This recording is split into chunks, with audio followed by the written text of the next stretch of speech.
বাজারে এখন প্রচুর আমড়া পাওয়া যাচ্ছে। আমড়া ফুরিয়ে যাওয়ার আগেই চলুন আমড়া দিয়ে মজাদার টকঝাল মিষ্টি আচারের রেসিপি আপনাদের সাথে শেয়ার করি। এই আচারটা কিন্তু আপনারা অনেকদিন পর্যন্ত সংরক্ষণ করে রেখে খেতে পারবেন। আচার তৈরির জন্য আমি কিন্তু এখানে ১ কেজি পরিমাণে আমড়া নিয়ে এসেছি। এখন পিলারের সাহায্যে আমড়াগুলোর খোসা ছাড়িয়ে নেব। এরপর এগুলোকে ভালোভাবে ধুয়ে পরিষ্কার করে নেব।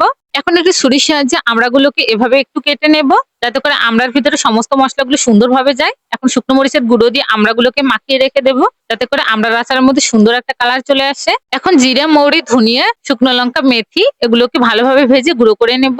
এখন কড়াইতে সরষের তেল গরম করে এখানে দিয়ে দেবো রসুনের কোয়া, শুকনো লঙ্কা এগুলোকে সামান্য ভেজে নেব। এরপর মেরিনেট করে রাখা আমড়াগুলোকে দিয়ে এগুলোকে কিছুক্ষণ ভেজে নেব।